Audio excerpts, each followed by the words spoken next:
Welcome back. It's episode 7 of the Sons of Pitches podcast. We got a special episode for you guys. It's going to be a great one. It is the mid-season review. We are talking each of the top leagues, all of our favorite leagues, how it's been so far, what we think it's going to end up like, and just reflecting on everything that's happened so far. We got the boys here. We got Angelo, we got G, and we got Patricio Romano himself. If you haven't caught that video yet, Patrick is going to be keeping us updated all January through the transfer window.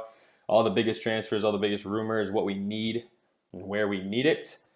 But starting off hot, the only league that played this weekend was the Serie. A couple of big games in there for kind of shaping up how the second half is going to be. So I will leave the floor open to my Italianos to tell us how this weekend went and then lead us in that conversation of how this season has gone. Yeah, so I think there's only a couple of matches, four to be exact, that I think were of importance, so we might as well start in order. We saw Inter really get by the skin of their teeth this weekend against Hellas Verona. There was a red card shown to Verona. It was a pretty interesting game, a really nutty ending, one of the crazier matches I remember seeing in the Serie A.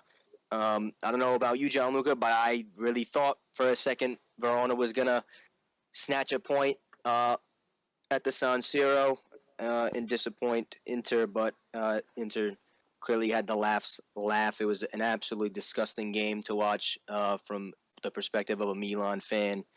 What did you think about the game? Yeah, I think you hit the nail right on the head. It was a pretty disgusting game to watch overall. Pretty dirty game. I mean, it was nasty from both teams, I thought. Nobody really took any chances. They were just going for blood. I don't really understand why. I don't really remember Inter or Verona really having any sort of, hate for each other or anything like that. I mean, they don't compete with each other in the table at all. But, yeah, I mean, my biggest takeaways from this game is, I don't know what was going on with VAR, especially on Fratese's winner, because if you ask me, I said this to you, Angelo. I think Bastoni dropped the people's elbow on that guy in the box, and they didn't even call it back. I couldn't believe what I was watching. So, I mean, I have a lot of question marks there. I don't know how you can let us goal stand. And literally, it was so blatant of an elbow. I don't know how you missed that. But, and the other thing that really bothered me too, just before I wrap up about this game, because I don't know, the thing that bothered me the most was when they missed the penalty at the end, Hellas Verona. DeMarco and Acerbi go right in Henri's face and just fucking screaming at him, and I'm like, relax, bro. Yeah. You're playing against Verona. Why are you celebrating like this? Let's be real here. Yeah. Yeah, it was a match that was on the knife edge for the majority of the game. You could feel it kind of slipping out of the grips of the referee, and even from the players, I think a lot of people were acting a little uncharacteristic of themselves. Not the best advert for the Serie A, in my opinion, but it was ultimately an Inter side that showed their class. Lautaro Martinez, again, popping up, scoring a goal early. I thought he was super influential in the match. A game where Marcus Thuram didn't really play as well. They didn't get too much contribution from their wingbacks. And it was Lautaro again. The penalty that Hellas Verona got, honestly, at that point in the game, I did not think he was going to score. I seriously thought, with respect to Thomas Henry, but in that stadium, the whistling, the booing, the magnitude of that chance, Verona's season pretty much being on the line, 1-1, you're away at the San Siro with a chance to nick the game at the end. I honestly did not think he ever had a chance of scoring, and it was really, I think if you watched the game, you might have thought the same thing as well, because it was just a super back-and-forth game. A lot of nerves, misplaced passes. And I guess we should highlight Fratesi, who came off the bench to score again. This kid is really making a case to start. I think if he wasn't trying to break into the best midfield trio in Italy, he'd be a starter. I think he'd be a starter on every single team in the Serie A except for Inter right now. So it was cool to see him pop up for a goal. He was a player that I really liked, a profile that I liked. It's unfortunate that he's going to represent Inter seemingly for a long time. I think him and Barella are going to be a very successful partnership once he breaks into the team, hopefully for the Azzurri as well. But we'll move on to the next game that I wanted to speak about, which was Torino-Napoli. A not-so-shocking result if I'm going to be completely honest. It was a Napoli team that was a little depleted. They're without their talisman Osimhen, obviously, for the AFCON. He won't be there for at least a couple of weeks. But there's really no excuses for Napoli to not have at least gotten a point from this game. I thought they were pretty underwhelming. What did you think, John? Yeah, I think if there was ever a game to sum up Napoli's season in a nutshell, I think it was this. I mean, Yeah. it was pretty poor all around. I know they don't have Osimhen and Gisa as well. He's away at AFCON, so yeah, it is kind of tough for them. But I don't know. It's really annoying watching this Napoli team and to see just how far they have fallen. Like, it's just you expect them that maybe they're going to show up the next week and things are going to turn on and they're going to get going again, and it's just seeming like they're going to keep falling further and further back. I didn't think Walter Mazzari was the man for the job when they appointed him to replace Rudy Garcia, and I think my point is being proven now. The problem is if they sack him, I don't know where do you go from here. Who do you sign? Who's available? So they're kind of, I don't know. They're in a really really difficult fork in the road. I think not right now, Napoli. Yeah, it was an unfortunate game. Mazzari obviously watched this game from the stands as well. Not sure how much that weighed on the minds of the Napoli players. Something interesting I wanted to point out, it's a Napoli team that have, without a goal scored in the last 4 games. They've only scored 4 goals now in the last 8 games. They lost 3-0 to Inter, 1-0 to Napoli. They lost 4-0 in the Cup, of course, to Frosinone. Lost 2-0 to your Roma a couple weekends ago, and it's a 3-0 smashing at the feet of Torino, a Torino side who I'll give them a little credit. They've actually been in decent form. They're now 1 point behind Napoli in 10th place. But what a terrible result for Napoli. I'm not sure where they go from here. They're desperate for signings. We saw a signing make his debut in this game as well. Young Pasquale Mazzocchi. He's a Naples native.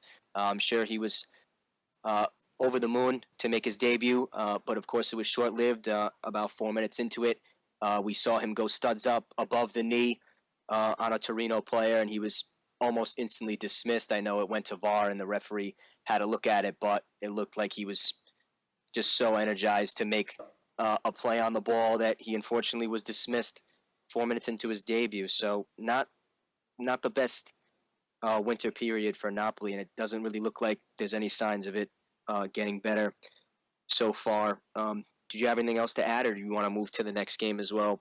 The only other thing I wanted to add was I want to big up Duvan Zapata real quick because my man, I've always been an admirer of Duvan Zapata. He did some great things at Atalanta. He's been I'd say he's a Serie A legend at this point in time, in my opinion, at least for me growing up watching him play all these years. And to see him in a different side now and still able to do the things he was able to do. I know he started off kind of slow this season, but he's had a fantastic December, and it seems like his form's carrying over to January. So hopefully he continues that form, but not too well because if this keeps going, they're going to catch up to us too. So yeah, he's a Serie A fan favorite for sure. It was a little questionable when Gasperini kind of kicked him out the door at Atalanta. I know it's an Atalanta side that's getting younger, but it was interesting, a former Napoli player himself to bag 2 assists.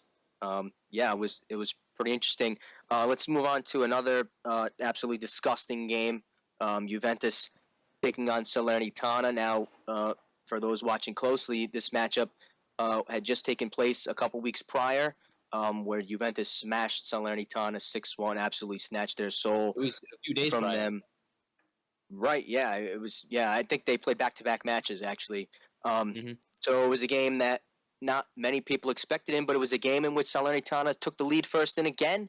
And it was another game where I thought an underdog was going to snatch a point away from one of the teams towards the top of the table, but again, it wasn't meant to be. There was a red card in this match as well, shown to Maggiore, who had scored a goal as well. But again, it was Juventus kind of flexing their muscles at the end. I don't think this was really ever a result that was in doubt for Juventus. I think it's a Juventus that is starting to get results even when they're not playing as well, and everybody knows that that's a characteristic that most of the time the teams that win the league tend to have.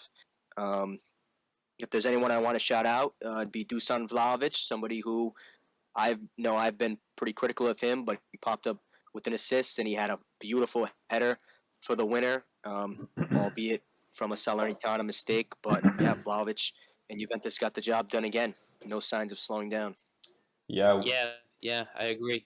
I think the only thing I really want to add about Juventus is it's kind of impressive how good their midfield's been lately because at the start of the season we were all asking so many questions about their midfield and they really didn't have a standout player in there. Like if you look at the names on the team sheet, they got Locatelli Right. in there, Rabiot, McKinney, and you wouldn't expect much from that. And I have to say, McKinney, especially the last few weeks, has been really impressive for me because I mean, he got relegated with Leeds last season, and to come Yeah. back into this Juventus side, and he was playing at right wing back for a while and doing well there, and now he's back into his natural position in the center of midfield, and he's pretty much made that position his own. So I just wanted to give him a little shout out because I think he deserves it. He's had a tough little time I think at Juventus so far, but it's good to see him kind of making his efforts worthy. yeah, and I think You have something to add, Nate? Yeah. yeah, I just wanted a bit of foreshadowing right before we kick off that last game that you guys want to mention. It like as we just talked about, sometimes squeaking out these wins when you're not playing so well is exactly how you win a Right. title. And like we'll get to that conversation. Both those teams are trying to secure those 3 points for that title race, and obviously they did so in ugly fashion. But at the end of the day, 3 points is 3 points, no matter how pretty they look. Right. Yeah, there was two very good examples of that this weekend, Nate. It's a great point. Um, and yeah, the last match we'll talk about was one that's closer to John Lucas' heart than it is mine, but it was a 1-1 draw, non-loss against a team was considered to be a top 6 team in the Serie A for Roma. I thought they were the better team in this match. I know John Luca thought that as well. What were your takeaways, G? Yeah, like you said, second game in a row that we haven't lost to a top 6 side. So Yeah, write it things are down. looking up, I guess you could say. Um, I don't know. I don't really know what I was expecting going into this game, to be honest, because I don't know. Atalanta's kind of a bogey side for us. I never feel like we play well against them, even when we play them at home. And yeah, that's kind of how it felt for me. I mean, I thought we played okay for the first 5-6 minutes of the game, and then Atalanta came right up the field and stunned us. I mean, I think it was a sucker punch the way they scored. They really Yeah. didn't offer nothing to the game up until that point, and they went up 1-0. And I mean, I thought we were definitely the better side from that point on. I mean, we were probably controlling the game even before they scored as well. And the penalty kick, maybe a little touch and go. I don't know. I thought it was a little soft, but I'll take it. As a Roma fan, I like to see those decisions go our way every once in a while. So why not? Dybala slotted at home, and from there, I honestly really expected us to go on and win, considering the way the game was going. And I was pretty disappointed with our lack of finishing in the game. I do want to shout out Rasmus Christensen, who has had a fucking terrible go of it so far as a Roma player. The fans pretty much fucking hate him, but the last 2 games he's played center back and he's been outstanding. So Yeah, maybe he he's was going good. to turn some things around. I thought he was pretty much our best player on the pitch actually against Atalanta. I was pretty impressed with him. And I also want to shout out Dean Huijsen, who we have just signed from Juventus literally like 3 days ago. Played this weekend, came on at halftime, and I was thoroughly impressed. I mean, for an 18-year-old kid to have that kind of composure on the ball and tactical knowledge to come into a Jose Mourinho team and play like that, I thought it was actually really impressive. And I'm a little disappointed we don't have the means to make it a permanent deal due to financial fair play at this moment in time. But I hope he can fill that role that we're missing without Smalling there. And I'm really hoping we can do something permanently with him because I think he could be a very special player. And I'd love to take another good one off Juventus, that's for sure, because they have too many of them right now. Yeah, Yeah, it was interesting to see him deputize for Llorente, who's been integral in Roma's defense ever since Smalling has been um, on the facilities table. I thought Christensen was pretty good too. You made a great point there. I actually thought the Hoyson deal it kind of pissed me off, to be honest. I think it's kind of rubs me the wrong way seeing two teams that are kind of rivals develop a player for Juventus who is really of no use to Roma, especially like you say with the financial fair play. For those that don't know what's going on, Roma's practically being blocked from buying any players outright. It's a dry loan, 6 months, and he's going to ship right back to Juventus. He actually signed a new contract with Juventus before being sent out on loan to Roma. So I don't know. That kind of rubbed me the wrong way. If I was Roma, I'd probably say screw. Like, I'm not going to develop your player for you. But I guess desperate times call for desperate measures. It's pretty cool that Exactly. Mourinho has apparently requested for him personally, He's and going with the youth. is said to be a big fan of the kid. So we'll see. Jose Mourinho was sent off again. I can't even keep track of how many red cards he sat this season, so he won't be on the touchline against Milan in their next match. But yeah, this was a pretty big game for the top 4 or 5 race. And with that being said, we might as well go into our mid-season table review for the Serie A. How does that sound? Yeah, Sounds great. I think that sounds Pretty fantastic. good. From an outside point of view, I'll give my just quick what I see at it, and then that way you guys can kind of like pick apart my argument. But it like we've talked about pretty much so Right. far this whole season, it does look like a 2-horse race.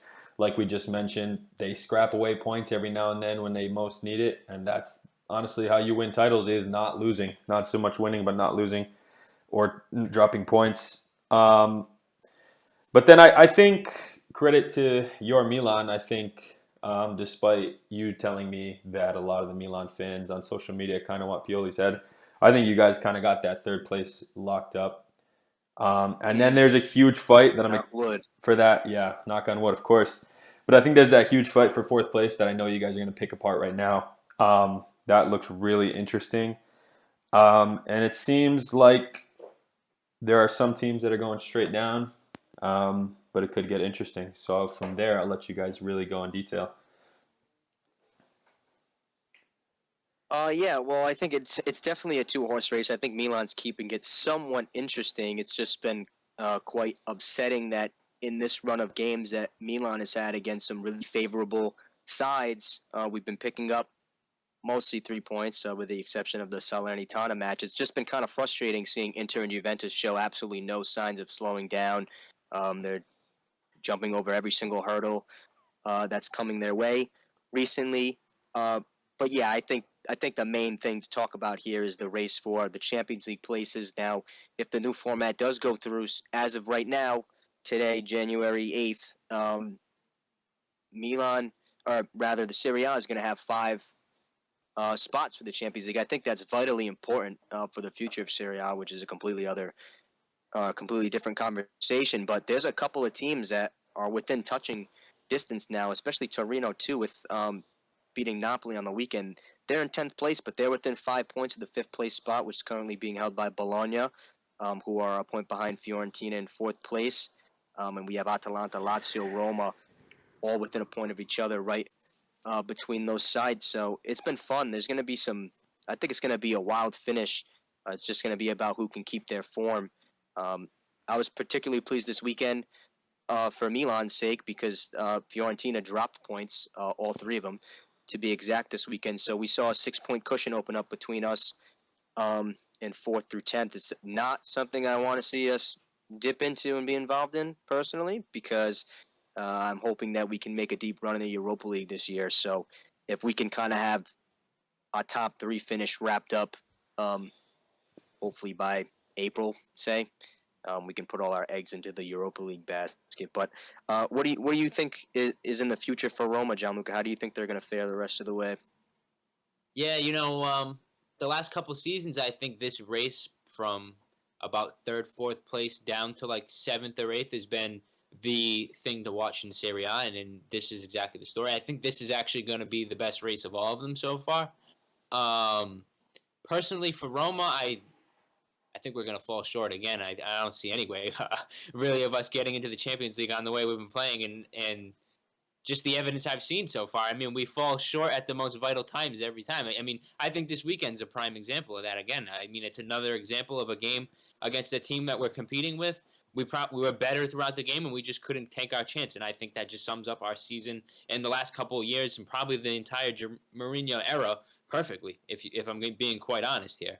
So, I don't know. I'm hoping that we can make it into the Europa League again because I don't expect us to make it in the league or to win the Europa League. So, yeah, I think 5th place is our best bet, unfortunately, which has been the story of my life, pretty much. Yeah, that's good that you know your place in the table. Patrick or Nate, do you guys have any other questions or concerns for the Serie A table for the rest of the way?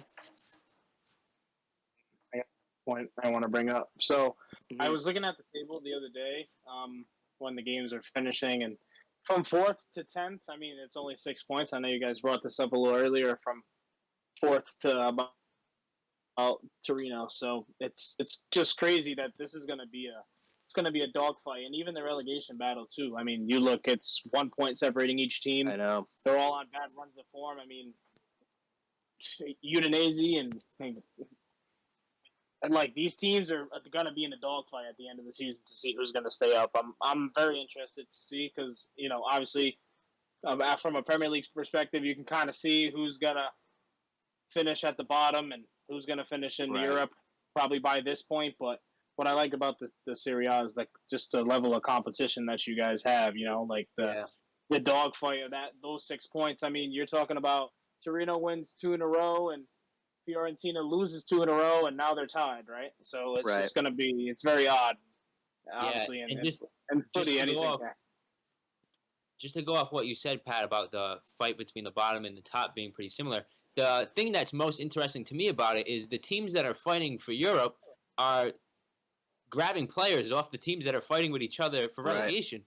Like, Hellas Verona have lost Isaac Hien, and they've lost Terracciano. Empoli lost Mazzocchi. Like, Udinese are about to lose Samardzic to Napoli. Like, this is going to change the story drastically moving forward. So it's going to be even crazier than it is already right now. Yeah, I didn't even think of that. Yeah, I think the bottom 4 teams, respectfully, are. I can't see the bottom 4 teams changing because even if Udinese loses Samardzic, I think they have the quality to stay above the relegation zone. If there's a team that I'd like to come out of the relegation zone, it would be Hellas Verona. I think, if I'm going to be really honest, I think Hellas Verona is like my closet Serie A team that I always loved supporting and watching. They've always played a great 3-back system. They produce some good players.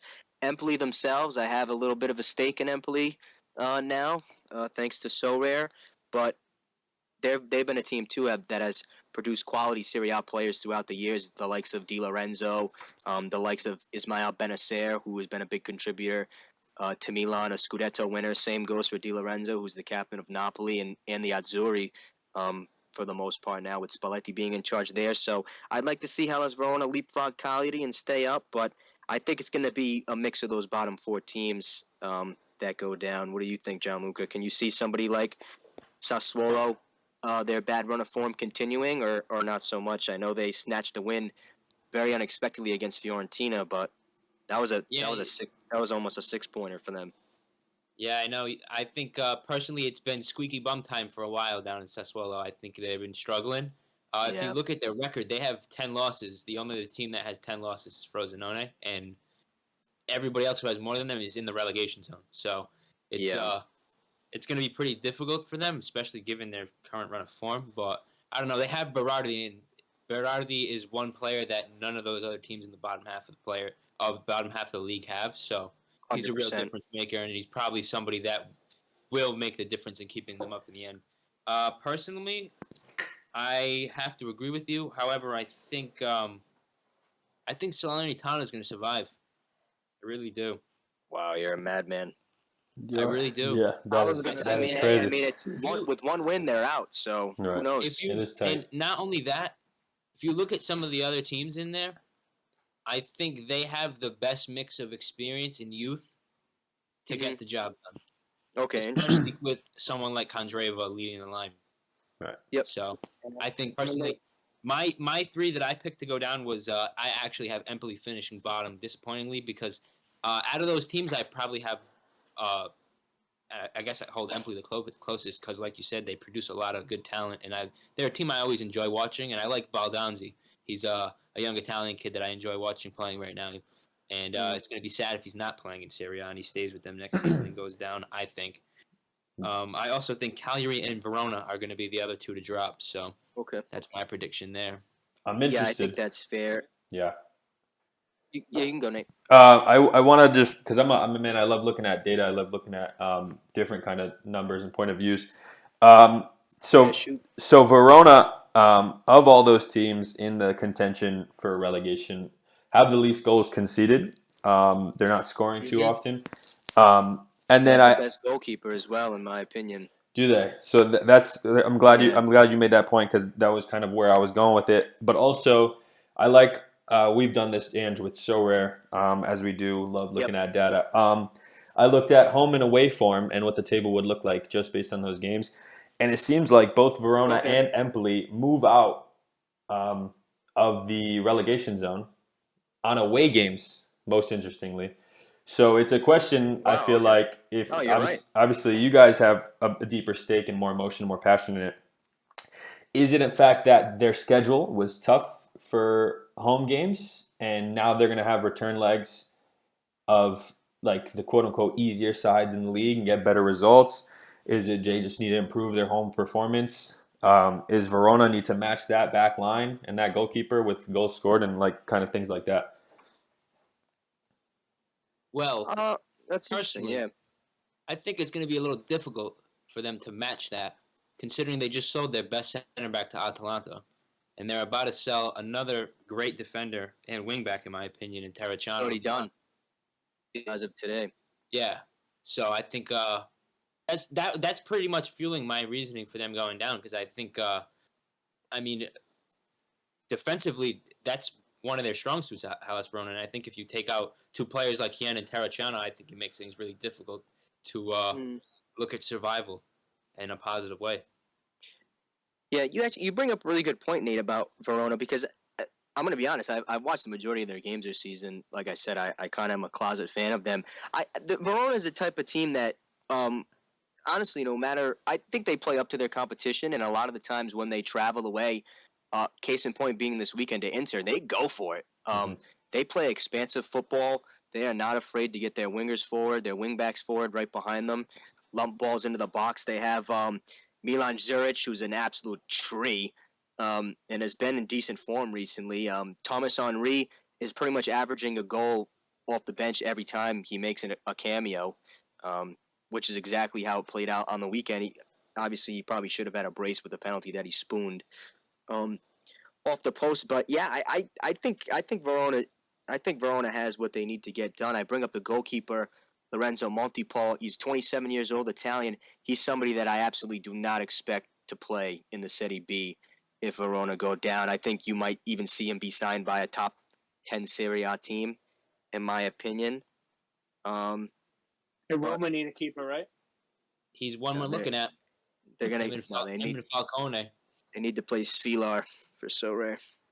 But yeah, I don't really have any else further to comment on the relegation battle. What about you, G? I think it's about time we move country here. Yeah, I mean, other than that, I don't really have much else to say about the relegation. I think, like you said, it's going to be a two-horse race up front. I think the Derby d'Italia on February 4th, which I have it written down somewhere, but it's I think it's like round 24. That's going to be, in my opinion, the game that decides the league. I think if whatever team comes out of that game with 3 points, I think they're going to go on, and that's really going to spur the confidence to make the final step and win the league. I know it's a little while away from the end still. I think there's still 14 games after that, but I mean, if you win that game, how can you not feel like you have every right to go and do it from there? So personally, that's where I'm at, and I think, in my opinion, I think it's going to be Inter Milan that do it. To be honest, I really believe that they've made the signings, and I think Lautaro is going to an absolute another level this season, and I think Marcus Thuram has been pivotal to them being where they are this season, and I think along with Fratesi as well, just being able to bring a guy like that off the bench is just absurd in my opinion. So I think they have won the Scudetto in my opinion already. I'm glad you That's what I'm said. going to say. I'm glad you said something like that, G, because I want to wrap that up before we move on. I just wanted to finish out with just two questions, which you've already answered, which is your pick for the Scudetto. So I'll give Ange an opportunity to answer that, and then just between the two of you guys, and we'll mimic this again later with the Premier League. throw out what we little do, our five-a-side best team. I know Ange already threw out a goalkeeper, so we're kind of a fifth of the way there. But Ange, I'll let you pick your He Scudetto wasn't winner. my pick. I'm going to be honest. Well, we'll get to the five-a-side, but my answer unfortunately doesn't really differ from my brother's. I think it's going to be Inter as well. I think they have the strongest team in the Serie A. I think they've had the strongest team in the Serie A, honestly, for the past 3 or 4 seasons. I think everybody was shocked to see the way Napoli absolutely dominated the Serie A last season. And the season before that, I particularly was surprised to see Milan win the Scudetto. It's not something that I thought we were going to be adding to our trophy cabinet at the time. But yeah, I think it's Inter season as well. I won't go as far to say that it's wrapped up because, of course, there is the Derby d'Italia still to be played. But I think it's going to be Inter. And with that, let's go into the five-a-side. Now, I did big up Montipò. Unfortunately, I don't think he's been the best performer in goal this season in the Serie A. I would normally pick Mike Maignan, but I think he's been below his best this season, unfortunately.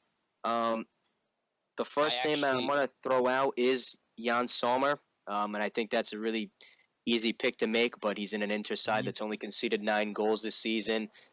He's kept more clean sheets that I can count on my hands. So, do you have a goalkeeper shout? I know you're the expert, John Luca. Yeah, I do thoroughly respect Jan Sommer. I think he's a world-class keeper. He actually was not my shout, though. I know he's... I actually know. I know what you're going to say now. I fucked up. Go. Who do you think? I'll let you pick. I think you're going to pick young Di Gregorio from Monza. I think he's been the Serie A's best goalkeeper. Is that what you were going to say? It was between him and Terracciano. But I think Di Gregorio just barely edges it just because of the amount he's been great. Unbelievable saves I've seen him make this season. And even last season, I think he was pretty impressive to me, too. He caught my eye a bit when Monza came up last year, and I think he's taken another step this season. So it's good to see him. I think there's a lot of good Italian goalkeepers out there right now. It's unfortunate only one of them can play for the national team at a time. Yeah, I agree. I think Di Gregorio is a worthy pick. What about defenders? Are there any profiles that stick out to you? I'll give a couple here. I think Teo Hernandez has been exceptional for Milan. Di Lorenzo's been below his best in my opinion, so I'm not sure I would pick him. I mean, if I had to give I was going to toss out Bremer. Yeah, he was my pick if I was going to give a Juve defender as well. Not only that, too. If you remember, I mean, people were kind of shitting on him when he joined from Torino at first. I don't think he was really getting the respect that he was expecting that he was going to get, and he probably wasn't playing up to the level that he should have either. But now he's definitely stepped into the role of being Juventus's lead center back. And I mean, I think Lukaku's still trying to find out his way out of that guy's pocket because every time he fucking plays Bremer, he does nothing. So, right. No, that's a fair shout. I think I'm okay with Bremer. I think personally it's going to have to be a Inter player or Juventus player. If I could highlight an Inter player, I think Acerbi. I don't know how, but he doesn't seem like he's slowing down anytime soon. He's almost been a mainstay in Spalletti's Azzurri team, which is nice to see. I mean, he has a pretty interesting story. But I'm okay with giving it to Bremer. I would give it to Danilo if he wasn't hurt and had played some more games. But I don't think Bremer's missed a match yet this season, so yeah, I'm like okay Bremer. with that. Let's move to midfielders. There's not too many names that jump off the table this year. I know, we lost a couple good Serie A midfielders. I know we lost my beloved Sandro Tonali. We saw Milinkovic-Savic make a move to the Saudi League. Luis Alberto has been below his best, who is one of my favorite Serie A players. There's not too many names sticking out to me right now. Is there anyone that sticks out to you, John?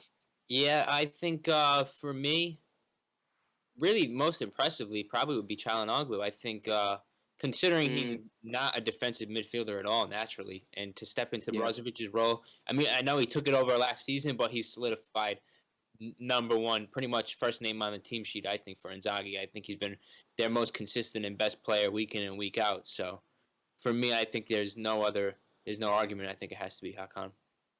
Yeah, that's a fair choice. He's actually the second highest Serie A rated player this season behind his compatriot Lautaro Martinez, who I think we can just make the jump to forward. I mean, he's my outstanding TV pick for shout. forward, and if it's not him, it'd be his teammate Marcus Thuram. That's the Yeah, flex. I think Lautaro Martinez has been brilliant. It's an Inter-heavy side. Yeah, as you say, I think Marcus Thuram would be my pick for flex as well. If not, I'd agree. love to see Joshua Xerxes in there just from a streets won't forget type of pick. But yeah, Marcus Thuram and Lautaro, they've had a brilliant partnership. They're pretty much number 1 and 2 in the Serie A for goal contributions this season. It seems like every single match, one of them is providing a goal or an assist, if not the both of them. Yeah, an Inter-heavy team. Not my favorite type of season. I wanted but to jump in. So I know Yeah, that go. Andrew, you've not badmouthed, but you've talked down on Olivier Giroud a little bit. Mhm. I mean, tied second in top scorer in the league, and he's also got the second most goals and assists ahead of Marcus Thuram. Kind of, I guess you could say, carrying the team in respect of workload. So, just wondering why so quick not to consider him and maybe put Marcus Thuram. Obviously, the impact is great, but playing alongside Lautaro is pretty seemingly easy for him at the moment, and to kind of carry the workload like Giroud does. I mean, I just was wondering your thought on that.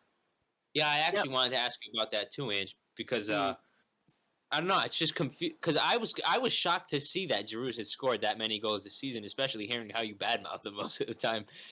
And I really wanted to know, like, who do you think is Milan's real main goal threat at all? I mean, I think when you look at the stats, I think it's easy to pick Giroud, but I think when you actually watch matches, I think Giroud is somebody that ultimately, although he finds his name on the score sheet, I just don't think he's somebody that's making the difference. I think we lack a lot more when someone like Rafael Leao is not on the team, and especially Christian Pulisic. If I had to pick a name, a forward for Milan to make this five-a-side, it would be Christian Pulisic instead of Giroud and Rafael Leao. I know Leao has been far below his best as well this season. And yeah, I think Giroud's quietly having a really solid season numbers-wise. But I also see Luka Jovic come into our team and perform just as well, if not better. And I think there's other profiles that could come into this Milan team and do just as well with the type of chances he's getting. But yeah, it's hard to badmouth Giroud. He's an ultimate professional. I wouldn't say I want him replaced. He's a great player to have in the squad. Anybody you have your eye on? We'll be here forever. Maybe I'll be on the next Patrizio Romano episode. We'll see. Yeah. But I was going to say, before we digress really quick, what's really impressive, I think, is Lautaro has 16 goals, 1 penalty goal. Yeah. And Thuram has 7 goals, 0 penalty goals. So I think that kind of justifies your guys' statement about Marcus, obviously. With the Giroud having 4 pens, so. It's hard not to pick an Inter-heavy team. I mean, they're the best attacking and defensive team in the league. So. Yep. Yeah, I was just. It really could be a full Inter five-a-side. It really could. Yeah. I was just about to say that to back up Ange's on-the-field performance for Giroud, almost half his goals come from penalties. So it says a little bit. I just don't think he's stood out as much as he should be. Hey, still gotta score him.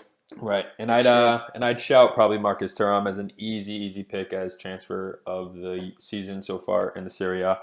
But yeah, with that being said, we will now swing our way to the only other country. I'm not going to say league because it was a cup games.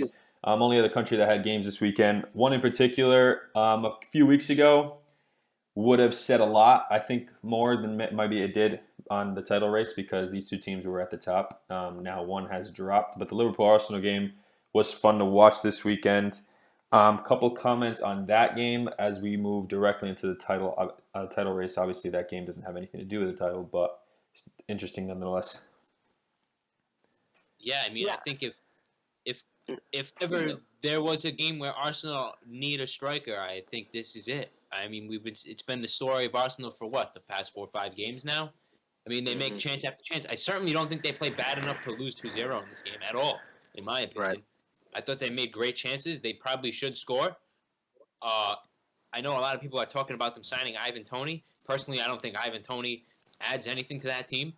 I think Brentford probably won't even sell him. And I think from what I saw today, he wants to stay at Brentford. He wants to repay them for being faithful to him for the last 8 months that he's been serving this ban. So I'd say that's pretty understandable for him to at least see out the season with them. But yeah, I mean, if you're an Arsenal fan, it's got to be so fucking aggravating watching this shit every week, man. Because I mean, they went in the span of 2 weeks. They went from in contention for what, winning a treble, to probably winning no titles now at this point. I mean, it's pretty Right. sad. So I mean, if I almost like not to overreact here, but like kind of to overreact. I mean, can Arteta really take this team any farther at this point right now? If we really look at it, if we're going to be real critical here, what more can he improve? I don't think he can take these players any further, personally. Unless he gets a striker in here, which he's been so adamant at saying they're not doing in the winter, which is fucking mind-boggling to me, first of all. But that's besides the point anyway. I just don't think he can – I don't see him improving this team and them taking another step forward. I think they've reached their peak, if that makes sense. I don't know what you guys think about it, but personally, that's where I feel right now with this Arsenal team. I mean, I can comment a little bit on Arteta. I mean, I get it. It's the third round of the FA Cup. Okay, fine. You don't have to put the strongest team out there. But, I mean, you're playing somebody who's about as slow as molasses at left back. Not for nothing. Right. And, like, he hasn't really had any time to play, and he puts out an absolute shambolic performance, I thought. And scoring an own goal on top of it all. I mean, if he can't catch Cody Gakpo in a race, I mean, who can he catch, you know? I mean, they just did not look good. They looked like they were just, kicking the ball around. I mean, Havertz had a dreadful game. I mean, he's atrocious in the middle sometimes. It just didn't look like they wanted to be there. They kind of just went out there for a nice cardio session. I mean, I know I talked about Saka a little bit, talking about how, we should start respecting him as one of the best wingers in the league. But Right. he's been dreadful the last 4 games. I mean, he's been nothing. I don't know if you guys saw that meme. He dyed his hair. And they said he's turning into Marcus Rashford. So it's funny how it's almost like they swapped form because, not to mention United played today and Rashford netted an assist. But I thought Ramsdale played pretty good, like in distribution-wise, which was good to see. I mean, 2-0 scoreline was just bad. It looked like it should have been, 1-0 maybe. I thought it was going to go to a replay, personally. But then they scored the own goal, and then I just felt like Liverpool was going to, net one eventually. And, I mean, Luis Diaz scored an absolute stunner of a finish. I mean, you want to talk about putting a statement on it. He had a really good game as well. So, Joe Gomez, again, at left back. I mean, you talk about a guy who, it's not like Chris Collinsworth. You talk about a guy. Now here's a playing guy. left back, going outside. It's just, natural center back, could play right back. Now he's playing left back, putting in a good game. I mean, just goes to show maybe he should be getting some more playing time. But yeah, Arsenal need help. They need a 9. And Arteta keeps talking about the scans on Gabby's knee. And I think it's stupid to think that he's the same player. He does not look quick enough now. I'm sure he'll spark a little bit in the Champions League, but I don't know. He's very inconsistent now, and he's had the injury problems at City. Came with injury problems, got another knee injury. It's almost looking like he's, the flame's kind of out for him. And to touch on your Tony point, I don't think anybody should be paying £120 for Ivan Toney, and if you do, you need a new financial advisor. Hell yeah. Jesus needs scaling on his head because that brother, he can't finish to save his life. My God. That poor bastard. It's actually disappointing watching that guy. And I think, I actually heard a funny quote that he said that goal scoring is not his main game. And I think that is absolutely fucking outrageous to even say out loud as someone who considers himself as a striker. So, yeah, I don't know. I think that's crazy, but it's hard to see where Arsenal go from here. It really is. Yeah, it's interesting because I love their midfield players. Like I think Rice is a great player. I think Odegaard has really come into his own. But yeah, just as a team, there's just so many holes. I think there's too much like chatter, I guess, is the word I'm looking for. Because like everybody keeps talking about the goalkeeper situation. They can't get someone who can score consistently. It's all they talk about is Saka being their star boy, and he's not at right now are just not good enough to carry this whole team on his back. And I think there's just too much of this like talk and controversy out there. And I think I forget who said it now. I don't know if it was Pat or G, but yeah, I don't know if Arteta can carry this team any further than he has. I think he's done a decent job. They this is 2 seasons now where they're looking like they can push a title, and then they just start to shag off. It just maybe they need someone else at the helm, someone else making decisions. But to again just make a light note of this game, I think in terms, obviously, again, this doesn't have anything to do with the league, and we'll get to the league in just a sec. But the fact that I think Liverpool played a really good game, despite I think every player who they will lose in this little spell of international competition being out already, I think they had a great game. So I think they will continue pushing for that top flight spot. Yeah, I agree. This was a game that I watched, and I watched it pretty closely at that. But no, I pretty much agree with what everybody said. We saw McAllister come back into the side and look great, which that was a welcome addition. He's somebody who I particularly enjoy watching. But yeah, I think you guys hit the nail on the head. I think Liverpool had a typical Liverpool performance when they're in this machine type of mode where they just seem to steamroll everybody. For them to go away to the Emirates without Mohamed Salah and win 2-0, I think says everything you need to know about where Liverpool is at and about where Arsenal is at. And without their destroyer, too, because, I mean, I've talked about how good Endo's Without been. Endo, yeah. They play Elliott and Curtis Jones. I mean, you're talking about two players I don't rate. I think they should be on the bench. But, in games like this, they get to play. And, Yep. they didn't play bad, but, Endo and even Gravenberch came off the bench and, another bang average player for me, but Endo really makes a difference in that team, and he's been pivotal for them. But like you said, they go and get the result without him, without a couple players. So looks like they're going to keep chugging along like normal. Yeah, job well done. Should we get into the Premier League table? Who wants to start with that?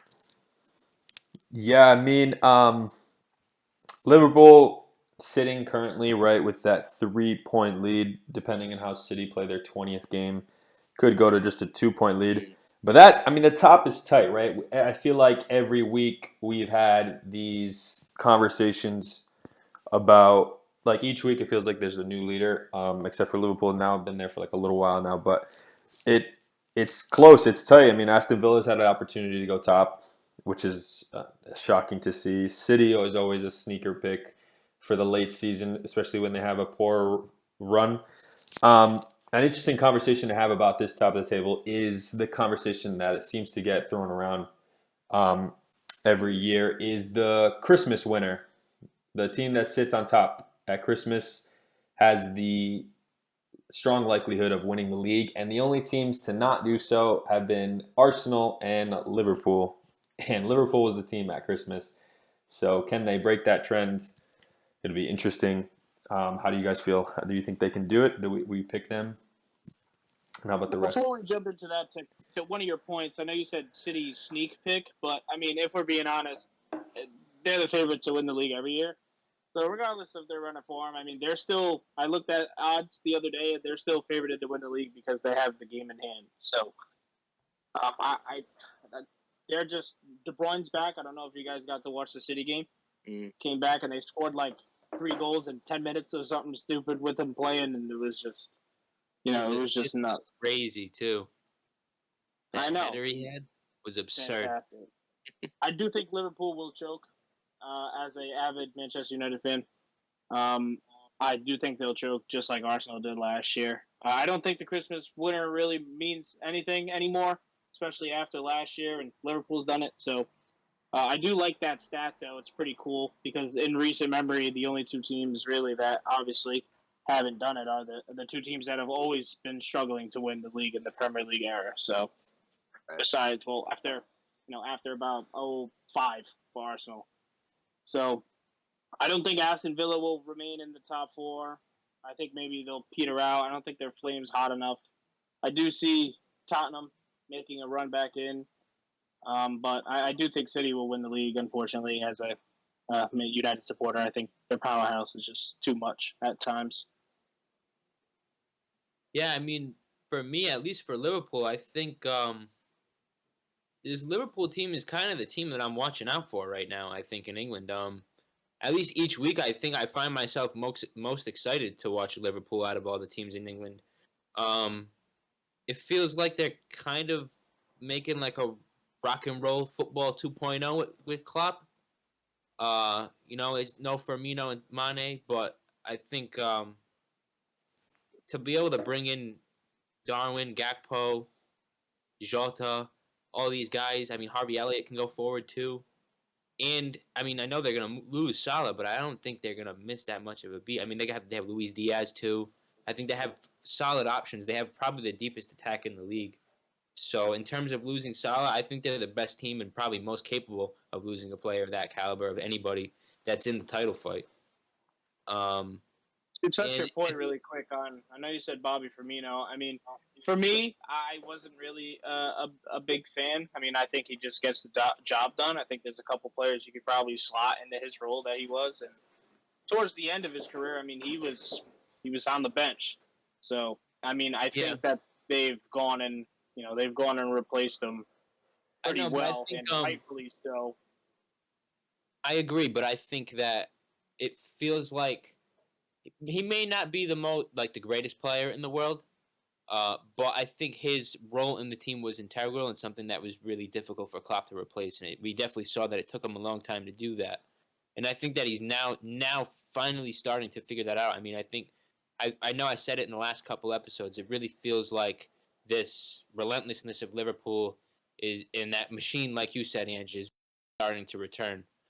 And I mean, they are the only team in the Premier League that's only lost one game this season, and that one loss was pretty long ago. It was round 7 against Spurs. So they haven't lost since then. I think they've been pretty much the best team in England probably since round 7, since that loss. It's hard to argue against that, in my opinion. So as of right now, I have to say I think Liverpool have enough to get the job done. I know Man City do have that game in hand against Brentford, but that game in hand still does not get them there. They're still 2 points short. So I think that experience that Liverpool have also of being in a title fight and doing it time and time again with City, now that they have succeeded before, they have that know-how to get it done that Arsenal lack. So I think if there's any team that's going to dethrone Man City, I think Liverpool are the favorites to do it personally. As for Villa, like you said, Pat, I don't see them staying up there for long. I think especially once the European games come back into play, I think they're gonna start to struggle a little bit. I think their squad depth is going to be a real concern if they don't make any additions in the window. I don't know how you guys feel about them, but I don't know. It's kind of hard for me to see Villa. I mean, I look at the table right now, Villa's second place, and I feel like most people probably don't expect Villa to be second place by the end.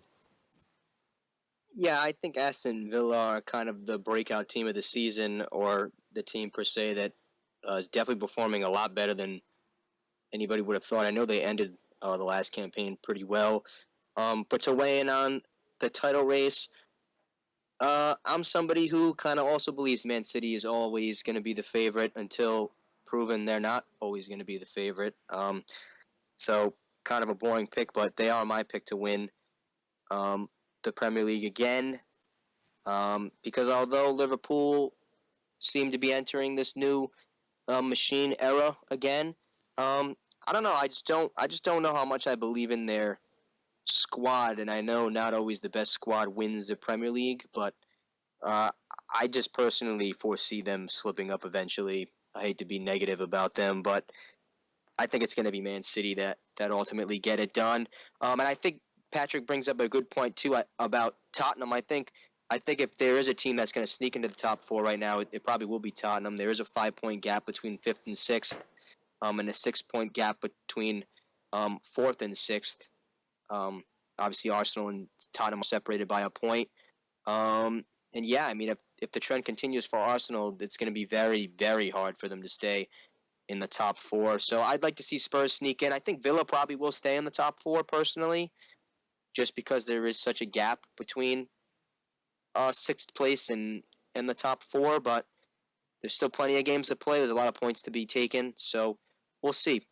But I think if I had to pick a top four, I think it'd be City, Liverpool in second. I think Villa will finish third, and Spurs will come fourth. But what do you think, Nate, about the title race? Yeah, so I like like I said, when I said sleeper pick, I know Pat got me on that one. But what I kind of meant, I kind of said that last weekend too. Is that City for a little while kind of did seem like right? an underdog.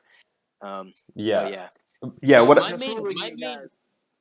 my main issue with City really is defensively. They are not the same team at all. I mean, they only have 5 clean sheets at this point in the season. That is not a Pep Guardiola Man City team in any I point think they'll be in the fine. Guardiola era, in my opinion. Yeah, I So mean, I don't know. it's I was actually pretty shocked to see that they only have 5 clean sheets. I mean, they've conceded 21 goals. There's a few teams that have conceded less than that, which again is not really like City in my opinion. So I don't know. I think that's something that's to be decided in my opinion. I think I that mean, I think counteract the that, only though, thing the I can question injuries about have Man been City is their drive this season huge. because what they did last season. You know what I mean? Like I Right. feel like those players have accomplished so much. They did it all. There's nothing left for them to win. You know. So I think in those split crucial seconds, those moments, they just might have that lapse in judgment that a Villa player, a Man City player, or even maybe an Arsenal or Spurs player might not have. It might have that extra bit of commitment. You know what I mean?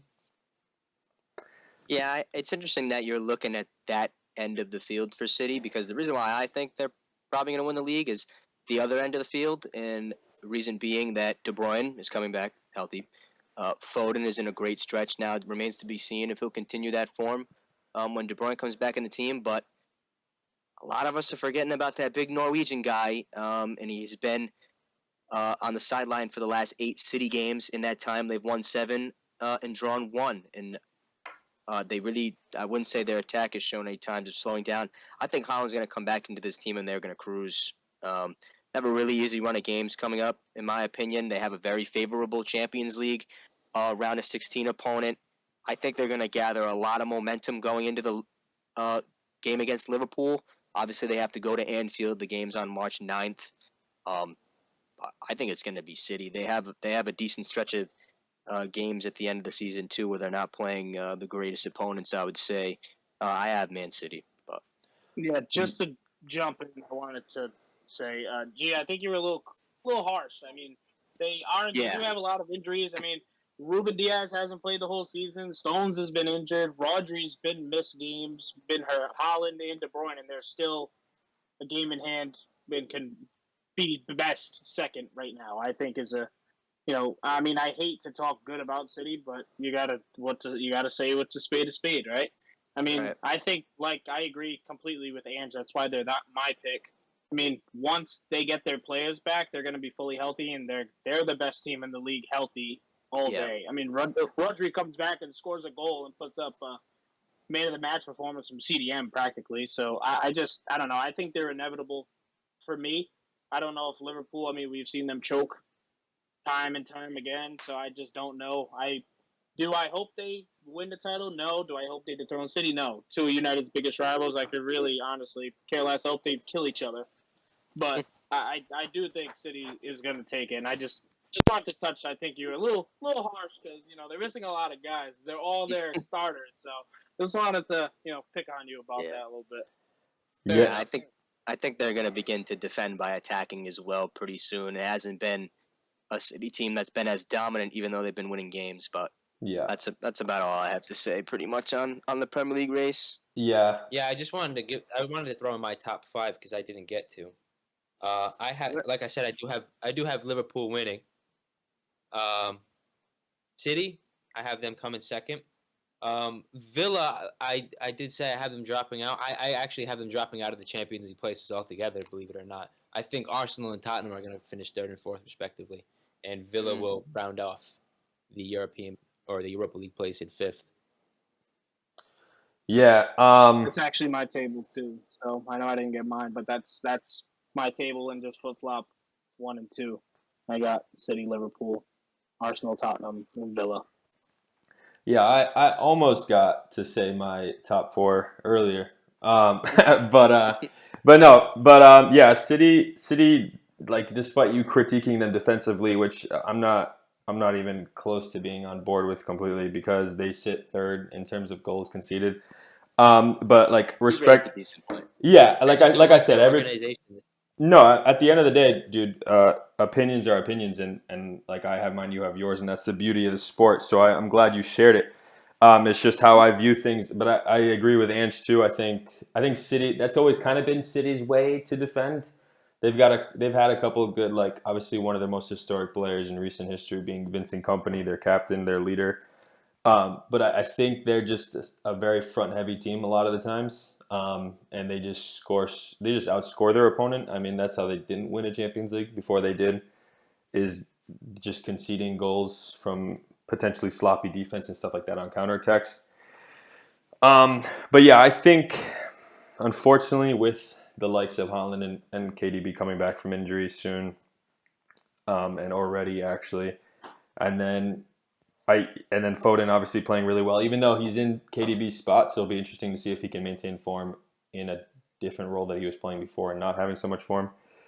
So I think they do end up winning the league. They edge out Liverpool. I think Liverpool just won't have that edge again like they haven't before. They tie too many games. They're not decisive enough for me.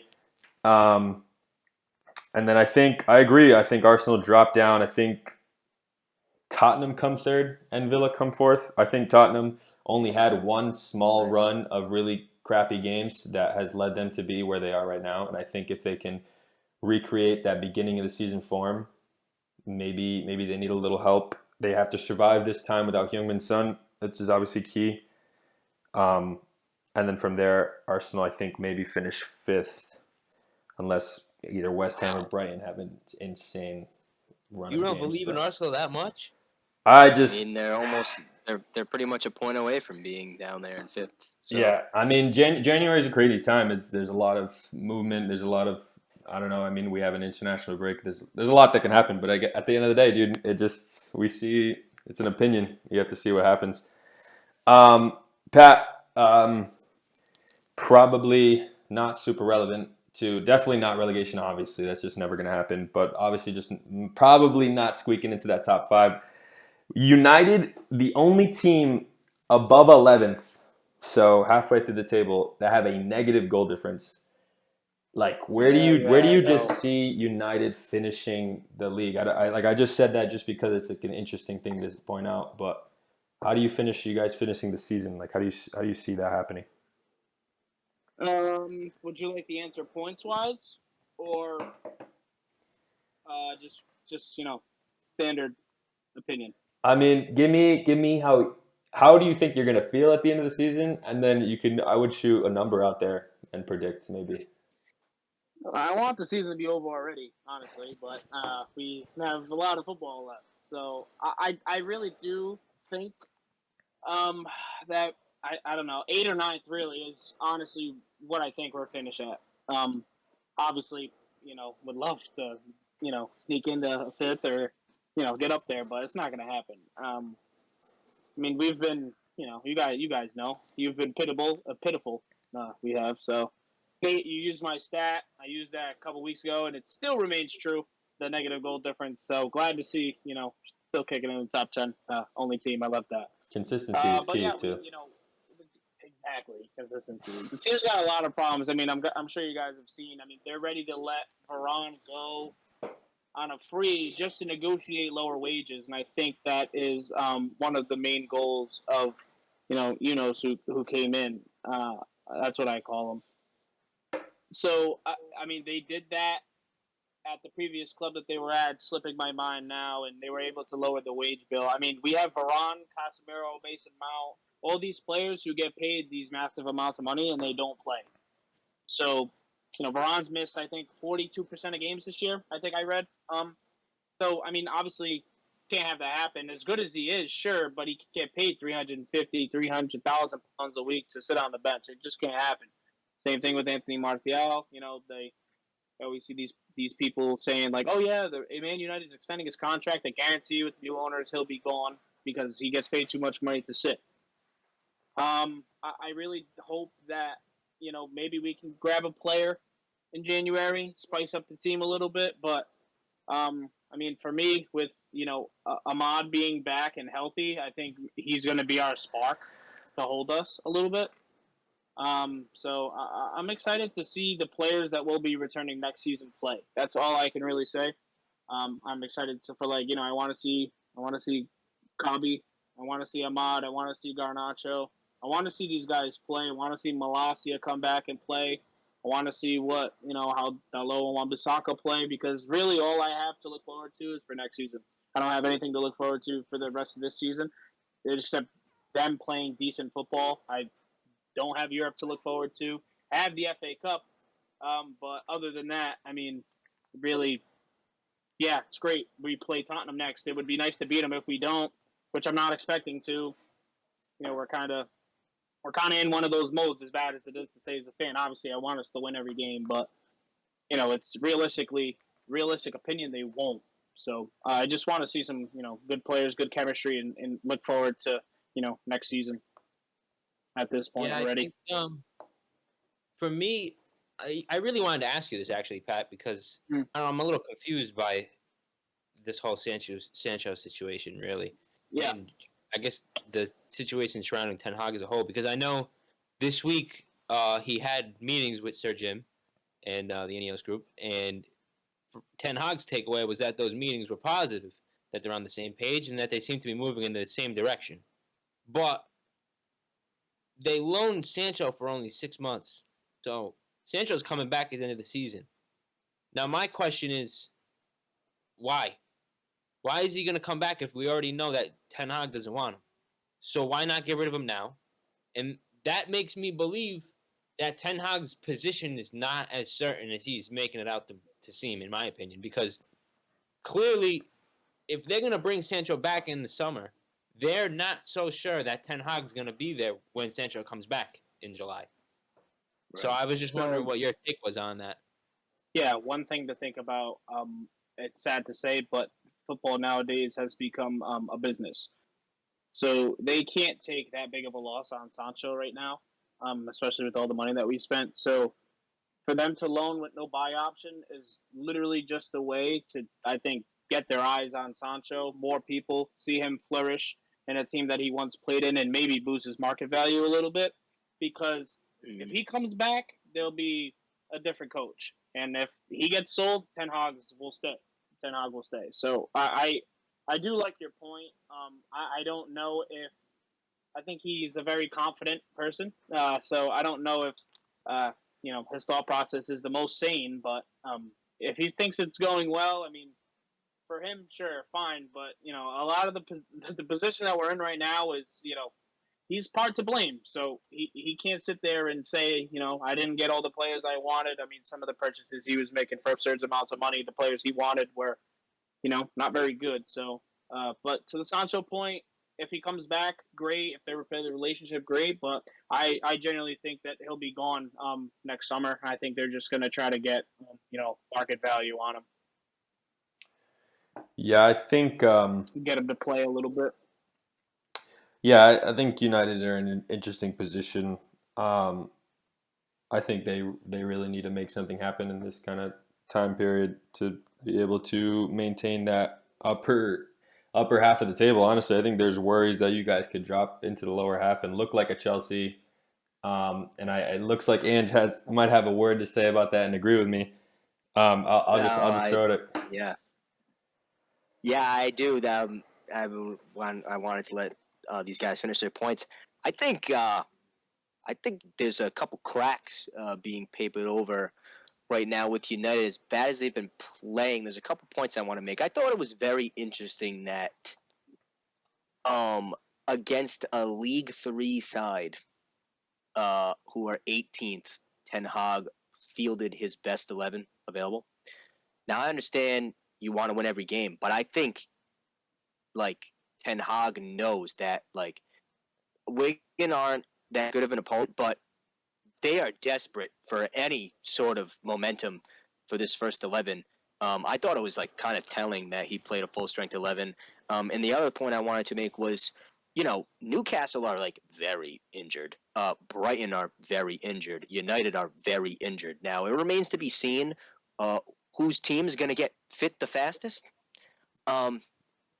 But I think if Newcastle wasn't so injured, I think Man United would be below them. And if Chelsea didn't start out as bad as they did, they'd probably be below them. It's a Chelsea side that have been kind of ramping things up in recent weeks. They're starting to string together some good results. I think if United don't wake up quick, they could finish as low as 10th.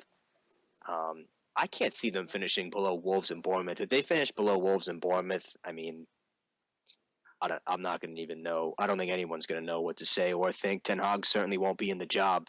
But with that being said, the light at the end of the tunnel is, they're 3 points off sixth.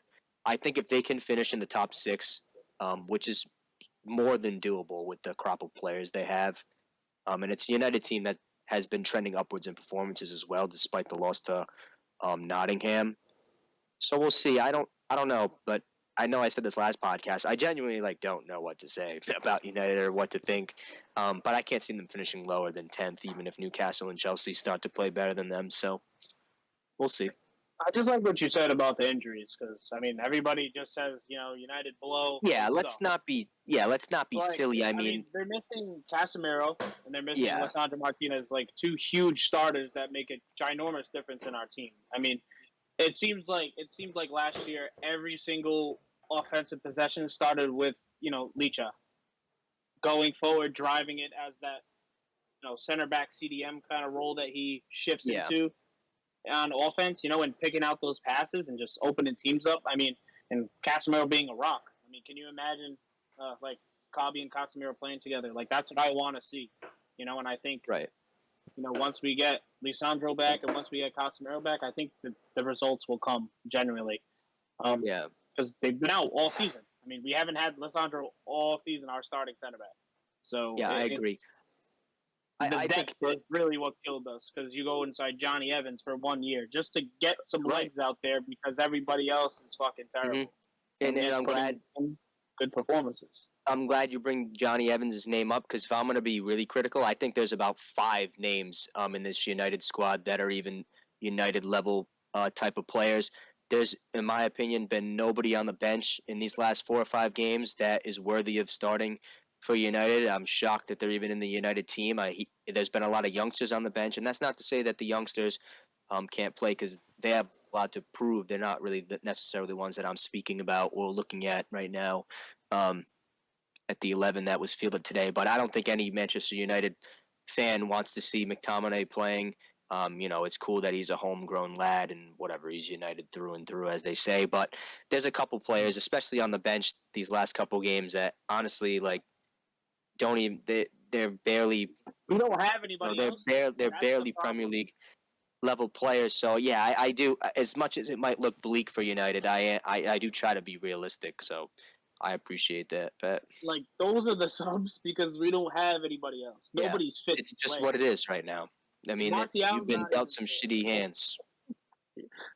Nobody's fit at all, and it's every single first team player is injured practically. Every sub is injured or playing, so it's we're at this crossroad, and I don't like to blame the coach for injuries that much. I like to blame him for the decision he makes. Right. So, I mean, if he has to start McTominay because nobody else is fit, I mean, I would like to see Hannibal play a little bit more. Right. But other than that, I mean, Palestri maybe just to get some spark in there instead and give Garnacho a break. But he's been on good form. I mean, how could you, sit him? And it's you bring up Palestri again. Who made a bid today for Facundo Palestri? LA Galaxy. There's MLS teams that think they can go grab some of these United squad players. That's the state of United right now, and it is what it is. I hate to be that guy, but I mean, I don't know. Yeah, really. It's not too much to be expected right now. Yeah. Yeah, I fully agree. Yeah, I fully agree. I fully agree. United are dealing with injuries along with a lot of other teams. I actually took some screenshots of the current table because I think while we all had a similar 5 in the top 5, and it's just a matter of where you put them. I think this middle of the table Prem is going to be insane. I think it's going to move a lot. When everybody comes to injury, not that it has much relevance in terms of Europe or anything, but I think it's just going to be fun to look at later. But yeah, relegation. I think a couple weeks ago people would have pinned 3 teams that came up to go straight back down. But I want to say I think Luton. Yep. I think Luton have the potential if they can keep. They've figured out a little something to pick up points here and there, and I think if they can keep that up, just pick up enough to save themselves from not going back down. I think it's going to be interesting. I do think the other two, Burnley and Sheffield, are just going back down. They just don't have any They're doomed. glimmer of hope. But I think Luton is the big contender of those 3 to fight to not go down. And I would actually kind of love for them to do it because if they can stay up, keep a little Prem money, have a little fun, that'd be dope. I'll Yeah, be it'd very be a upset great if everything goes down. Honestly, upset. Yeah, I don't like I to see agree. I don't like to see me the big either. club Yeah. come down, and especially with the point deduction. They're kind of fighting something they can't even really, Yeah, Right. Everybody And- forgets they had a point deduction. So Right. yeah. And despite the point deduction, to be honest, I think it's all over. I can't see Luton, Burnley, or Sheffield getting out. Sheffield's been one of the worst Premier League teams of all time, at least that I've ever seen. They stink. And I just think Everton just have way more quality than what should be in the relegation zone. I know they were in a scrap to get relegated last year, and they ultimately got out. I think it's going to be the same thing again. The team above them, Brentford, is getting their talisman back. I mean, if Ivan Toney is fully capable of bagging double-digit goals the second half of the season. I don't think anybody would be surprised if he was inserted in that Brentford team and did that, despite them playing pretty bad as well. And then Luton to Forest in 15th, a 5-point gap, and it's a Forest team who have new life, have new blood. Nuno Espiritu Santo is a great coach in my opinion. I never thought he should have got sacked by Wolves. He had a tough start, but I think he's a decent Premier League caliber manager. So I think it's all over. I don't think they have much of a chance. It'd be cool to see Luton fight till the end, like you said, Nate. But I don't think the bottom 3 would change. What do you think, Gianluca? I agree. I feel exactly the same. I think the bottom 3 is going to stay as it is. It would be nice to see Luton stay up. Kenilworth Road it's a great place to watch games. I think that's somewhere I would like to visit one day just because of the vibe of that stadium. I think it's awesome. But yeah, I don't see them. I don't think they have the quality to stay up. Burnley, I'm a little surprised. I think. I don't know. I think Company is someone I expected maybe a little bit more from. But I don't think Company will be there regardless of where Burnley finished this season. So, no, I think he should have stayed coaching in the Jupiler Pro League. Personally, I think Burnley tried to play a way too expansive brand of football. They absolutely ran through the Championship last season, scoring goals for fun. But I think he just tried to implement a system in the Premier League that leaves them too open, and they maybe don't have the quality to sustain. I mean, they've conceded 41 goals in 20 games. That's pretty poor. Obviously, Sheffield have conceded more because they suck. But yeah, averaging 2 goals conceded a game spells disaster, my opinion. So Yeah. got that right. Before I put a pin in it, Pat, do you fully agree that those 3 stay, or do you have a sneaker pick that's going down? Yeah, I mean, I agree. I don't think Everton will go down. I mean, with Ivan Toney coming back, I don't think Brentford will go down. Nottingham Forest has beat United and Newcastle in the last 2 games. They won't go down. The only team that I could possibly see slipping is Crystal Palace if they lose Olise this January. That's a good point. Strike of lightning. I mean, they really haven't been good. I don't think anyway. I think they've had a pretty poor season so far. I mean, it's they're a tough team because they're one of those Premier League teams you always want to fight for, and with Roy Hodgson coming back, you expect. But the team has been decent, but the goals really don't come from anywhere else besides like Eze, Ayew, or Olise. So if they lose one, it almost feels like they're not going to have enough quality to keep up. And with the teams below them playing better, there's a chance that they could just, have a fall. I mean, they beat Brentford, was their last win in the Prem, and they're below. Yeah. And with Ivan Toney, like I said, coming back, I mean, we're looking at a little bit of a relegation battle with the 3rd spot. Because I do think Luton could stay up, but it all depends on talent. I agree with that 100%. Partnership of Eze and Olise is crucial, absolutely crucial in Crystal Palace having any say in survival. I think if they lose him, I don't think it's likely they'll lose him. I think they'd be absolutely fucking out of their rockers to sell him at this point in the season. But Yeah, that duo is enough quality, in my opinion, to keep them up for now. Yeah, I think obviously I had wishful thinking, but again, if Luton stay up, it's not going to be so much their ability to do so, and more that a team slips, like Pat mentioned. I think you guys are all right, and I think but the other two are just shit out of luck. But it would be fun to see Luton stay up, and then if Luton do go down, I think they have a lot of positives to take away, and if they can come back up, they can go from there for sure.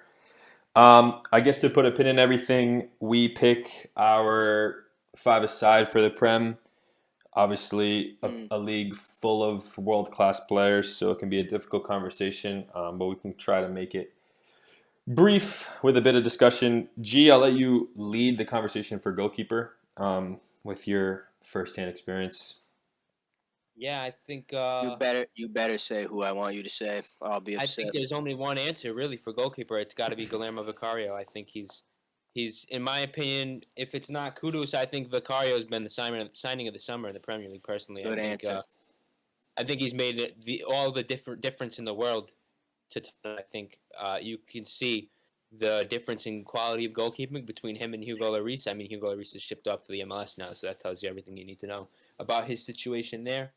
So yeah, I think I really don't even think there's any. I don't even think there's an argument for anybody else, in my opinion. I mean, you could say Ederson and Allison just because of their stature in the game at this point in their careers, but I think it has to go to Vicario, and I'm not even saying that because of my Italian bias. I don't think there's anybody else. You can give it to him, but I mean, Alisson has been incredible the last 5 seasons. Undoubtedly, I think the best. I think he's the best. That's for me. Vicario, fine, no problem. You can have it, but for me, Alisson is the best keeper in the league. Easy. He's been for the last 5. So believe me, as a Roma fan and Allison pretty much making a name for himself in the world game at Roma, I have been the biggest support of Allison since pretty much he signed. I rated him before he was even the number 1 for us. I thought he was going to be one of the best.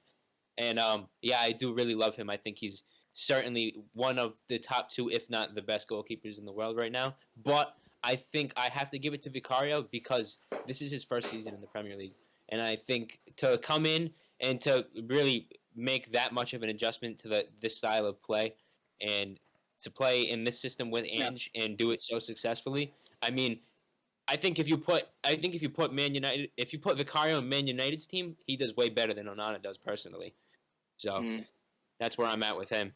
Yeah, and I think with Vicario, it's the types of saves that he's made. He's made some like outrageous. How did he even get to that ball type of saves? The only other goalkeeper I wanted to kind of show some love to is actually Emi Martinez. I think Emi Martinez has had some standout performances, particularly in the big games against City and Arsenal, where we saw Villa keep clean sheets. But yeah, I think it's Vicario just for the level of impact as well. That would be my pick. What do you think about the goalkeepers, Nate? Yeah, I think this will probably stand true with a lot of our picks for this five-a-side is the fact that it's not always so much like looking at the numbers. Like obviously Liverpool have the least conceded and all that, but Liverpool's like current top spot isn't so much from how well they defend. While obviously it's true that they have the best defensive record, it's more so like we've talked about how well they attack and how well they move forward and how well they control the midfield. And I think Tottenham's crap spell that they had could have been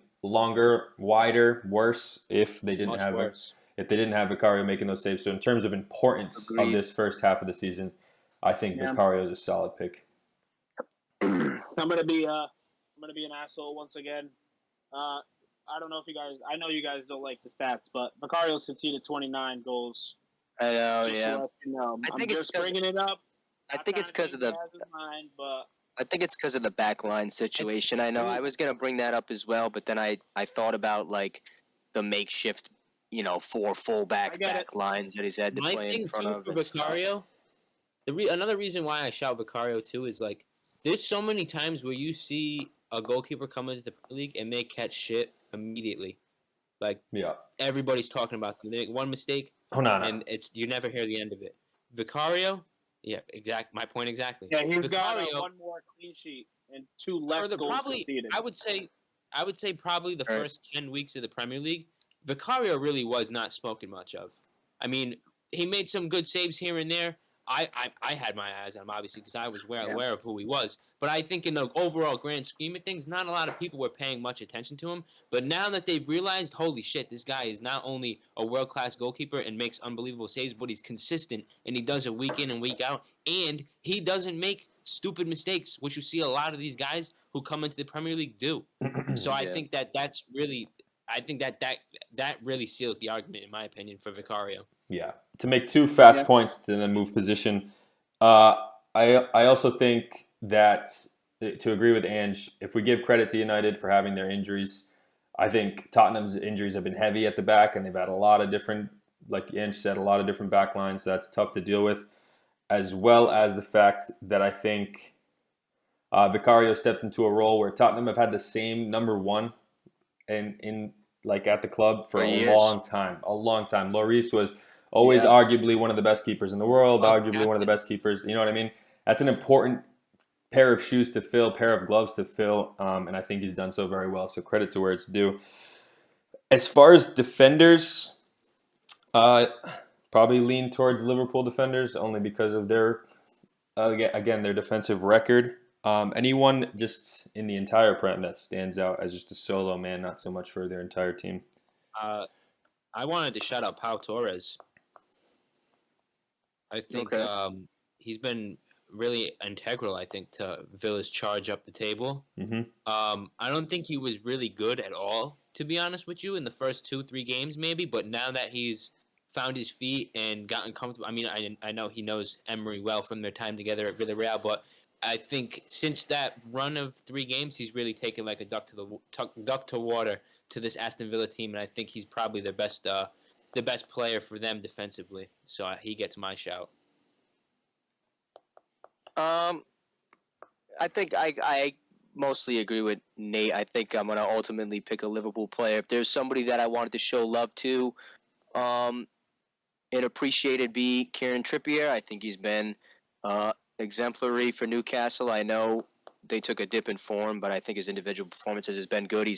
He's chalked up 7 assists so far in the season as well from fullback. He's obviously always been a great set-piece taker. I think he's vitally important to what Newcastle is doing this season. I know, like I said, they took a dip in form, but that was kind of to be expected. He's also given about 5 assists to the other team in the last 6 games with all his mistakes. Well, that's why I'm not picking him. Because I would pick Trent Alexander-Arnold. I think he's been just out of this world. He has a wand for a right foot, and I know he kind of sucks defensively, but it's been a while since he's been kind of embarrassed and made a meme of, so that's pretty good. And I just think everything he does going forward for Liverpool, it's what makes that machine tick, in my opinion. I think if you took Trent out of that team, they would lose a gear. So my pick personally would be Trent. What do you think, Pat? You're our resident, pretty much our resident center back and defender. Yeah, a couple names come to mind. I mean, not really my team of the season, but like a team of the mid-year, I should say. Craig Dawson. I wanted to shout him out again. I mean, he's Premier League legend, it seems like, and he plays good every game to me. Give some love to my boy Varane. I mean, every time he plays, he looks great. It just sucks that he can't stay fit. Yeah. But I would also have to be between a Liverpool player. I have been a huge fan of watching Konate play this year. Nice. As well. But I'm hesitant to choose him because I would also like to choose Trent. Yeah. But I would also like to choose Van Dijk because I think Van Dijk is back to his top level that he was at, and he looks great. But I'm gonna give mine to Konate for filling in the shoes and him being strong, quick. I mean, it looks like he never gets beat. So for me, I'm really enjoying watching him play as much as it pains me to say, but that's my defender right now. Yeah, he's really stepped into that role next to Van Dijk, who we've probably had a question mark for a while now of who is going to take over that role between himself, Matip, and Gomez, and I think that he's really solidified himself as Virgil's pairing. Yeah, I don't mind that. I think just an honorable mention because I think he stepped in after a summer move to the Premier League. I think Gvardiol, I've also kind of always liked him. He's been a young defender. It's promising. I think he's been great for City. Just three quick names that actually are leading the stats for certain defensive actions. Nico Williams has the most successful tackles per 90, and I think he's a great player. Anthony Robinson has the most interceptions per 90, and your boy Varane has the most clearances per 90. He just needs to play more 90s, personally. But yeah, I think Konate is a strong pick for defender of the midseason. Anthony Robinson is actually an interesting name you mentioned there because I was thinking that too. I've been That's seeing a a great lot of shout. links between him and Liverpool, and we know that their situation right now in the left back I don't department know is if kind you of guys dire. saw on Twitter. He quoted the team of the season so far, Yeah, and it was like it was that like clown five emoji. soldiers and a clown. Yeah, it was pretty Yeah. funny because he was next to Van Dyke, all these all these guys, and it's Anthony Robinson. So I do really like that shout. I actually Yeah, he had has it been written good. down, but I don't have my notebook. I was gonna mention him because he's been a shocking season in my opinion, like in a good way. I wasn't expecting him to play that well. I agree. Didn't know his stats were that good. When I watched him play, I don't really think too much of it, but after reading and seeing all this the stuff, I think it's it's good for him, and it's cool to see a different name out there. For sure. Yeah, good for U.S. soccer too. Yeah, obviously the numbers don't always speak all the tales, but we'll move to midfield. I know Andrew's itching for it. Normally this is wrapped up, right? This spot normally always goes to one of Roger or KDB, but they've missed a lot of this season. So I think it's open for interpretation. If anybody has a name they want to throw out there. Well, there's a couple names I kind of feel obligated to start. I think Douglas Luiz at Villa has taken a step up in his career. I know I said that I don't think he's worth £100 million because I don't, but he's been really good. Declan Rice has done about as well as I think people would have expected him to do, anchoring Arsenal's midfield. He's probably been their best player this season, in my opinion. I'm not sure what the FOTMOB ratings say, but he's been really good. Another name, and I think he would have had this spot wrapped up given his start to the season. James Maddison was on fire for Spurs at the beginning of the season. He was, in my opinion, the main man, more than Heung-min Son to start the season. He was a big reason why Ange Ball hit the ground running, but he's obviously missed some games. And with all that being said, that leads me to my pick, and I would pick Pascal Gross.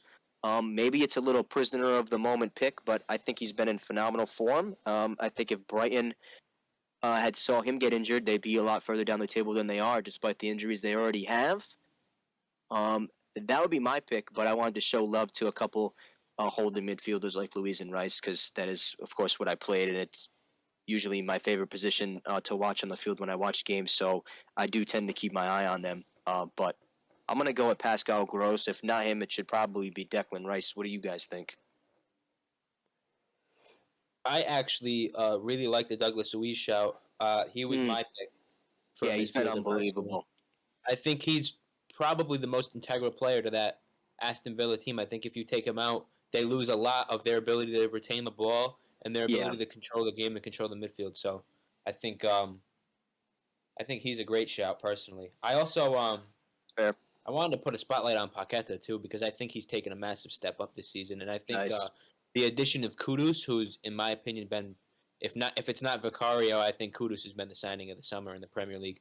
I think he's changed this West Ham team drastically in all facets, into the midfield, in their attack, in their defense. I think he's improved everything about them, and especially in Paqueta's game as well. So I think he's taken a big step up this season. And I don't know if you would classify Kudus as a midfielder, but if you do, I think he could be a shout in there as well.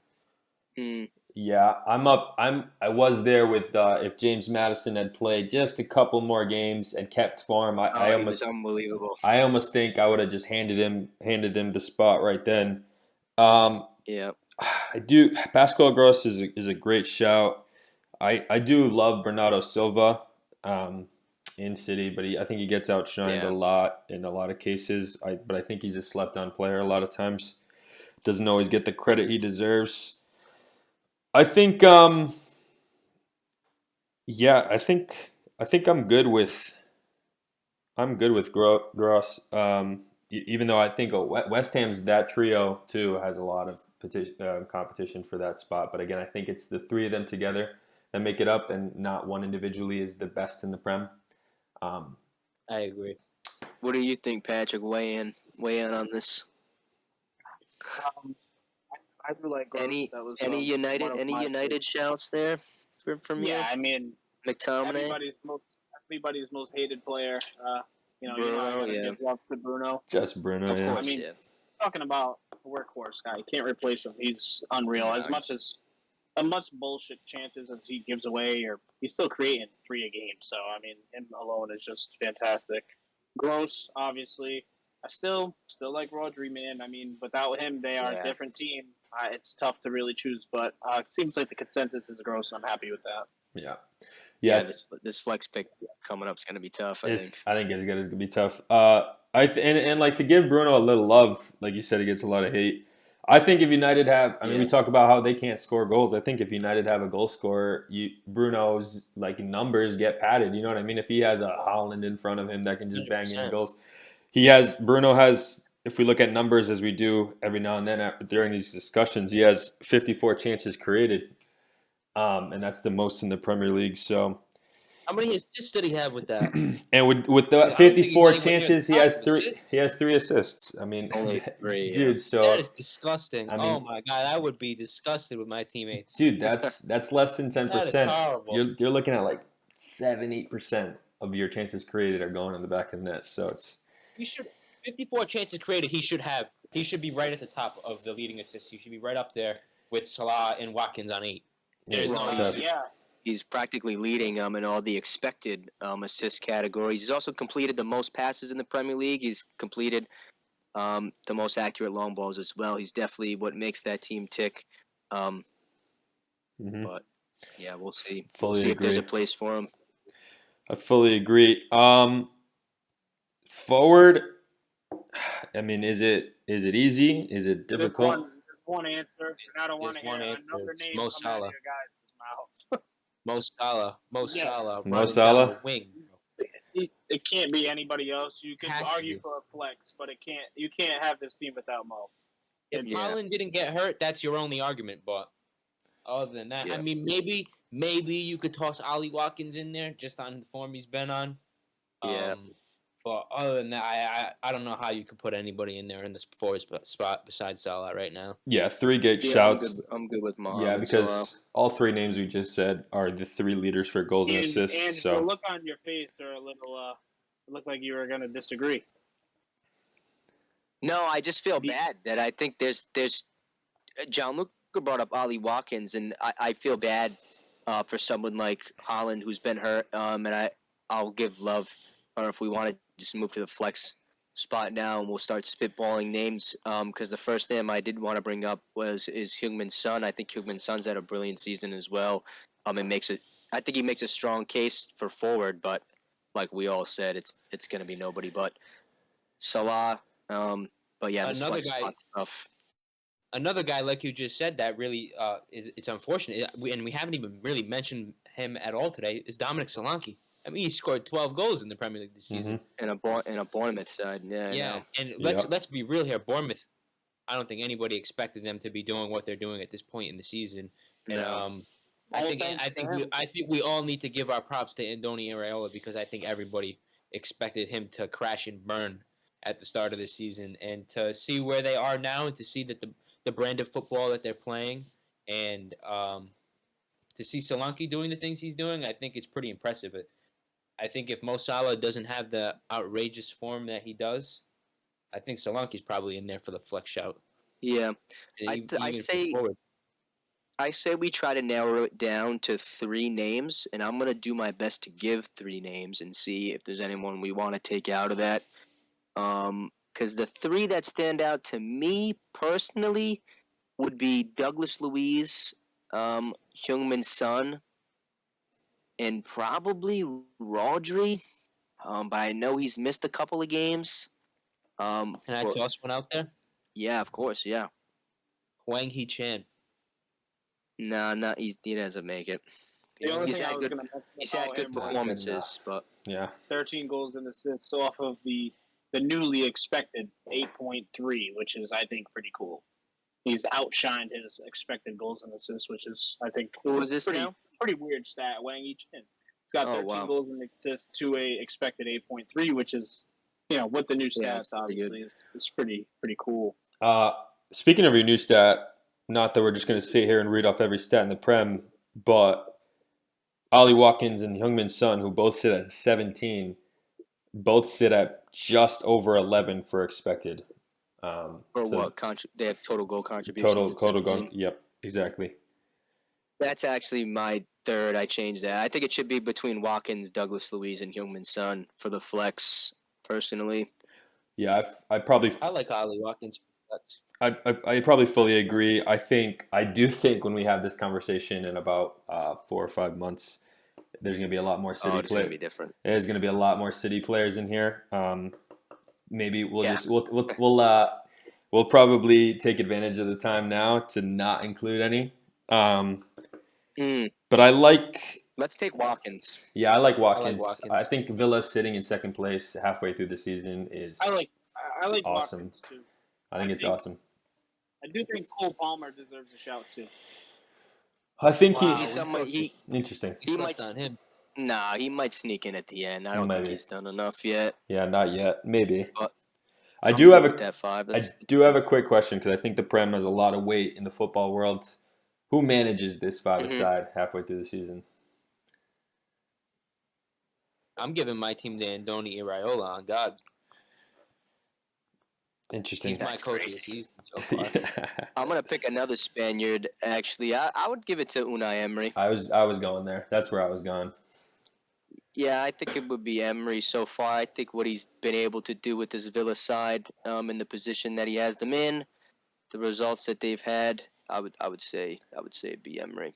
And I think that that was my pick too. Yeah, I think we've predicted Aston Villa to fall some spots towards the end of the season, and I don't think it's going to be because of anything he does. It's all going to be about what they can manage as a squad. You know what I mean, in terms of energy and rotation. So I think Unai Emery is the manager of the half Definitely not giving my team to Vincent Kompany. I'll tell you that. I ain't giving it to Ten Hag, that's for sure. Give him to Sean Dyche. Yeah. Who's your manager? Andoni Iraola. That wraps up part 1 of our mid-season review. We finished covering the Serie A and the Premier League. Keep your eye out for part 2. We're going to be covering the Portuguese League, La Liga, Bundesliga, and a bit of League 1. Also, make sure you're keeping up with Patricio Romano, as he's been keeping us updated with all the latest transfers, keeping up with all the biggest news, biggest rumors around Europe. Definitely keep your eye out for that video. And at the end of the day, you just got to keep on being a son of a bitch.